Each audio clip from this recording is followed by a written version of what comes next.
Doctor, can we talk about cancer a little bit? Various types out there. What are some of the things that you've seen in terms of your patients, and what some of the things that you've been able to do? A better thing to talk about in relationship to cancer, well, I will talk about that, right? A better thing to talk about, however, is the relationship between profits and cancer in the United States. There was a study that was published, I believe it was in 1994. It was a 12-year program, 12-year study. They looked at adults who had developed cancer as an adult, not childhood cancer, but adult cancer, right? And this is the main types of cancer that we get here in the United States.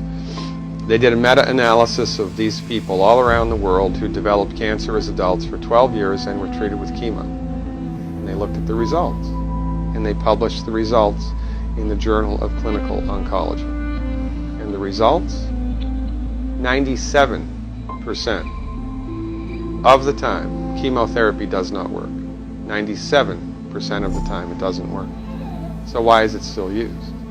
It's one reason, and one reason only: money. If you go to a medical doctor, an MD, with a sinus infection, and that doctor prescribes an antibiotic, he gets no financial kickback. Now, if he prescribes 5,000, of that antibiotic in 1 month, the drug company that makes it might send him to Cancun for a conference, right? But he gets no direct remuneration. It's not with chemotherapeutic drugs, it's different. Chemotherapeutic drugs are the only classification of drugs that the prescribing doctor gets a direct cut of. So if your doctor prescribes chemotherapy for you, here's how it goes, more or less. The doctor buys it from the pharmaceutical company for $5,000, sells it to the patient for $12,000, insurance pays $9,000, and the doctor pockets the $4,000 difference. And there ought to be a law. The only reason chemotherapy is used is because doctors make money from it.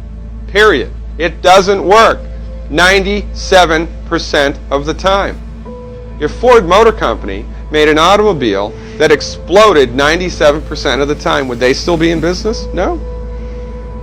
This is the tip of the iceberg of the control that the pharmaceutical industry has on us. Most people have no idea of this at all. Now, I wrote a book. It's called The MD Emperor Has No Clothes, right? In my book, I have a bulleted list of 10 questions that every cancer patient should ask their doctor. 10 questions. I've had patients kicked out, literally, kicked out of the oncologist's office because the doctor was PO'd that the patient was asking him these questions. And these are just common sense questions. Cancer treatment in the United States, we have lost the war on cancer. We have lost the war on cancer. Why? Because cancer is not a reductionistic phenomenon. Cancer is a holistic phenomenon.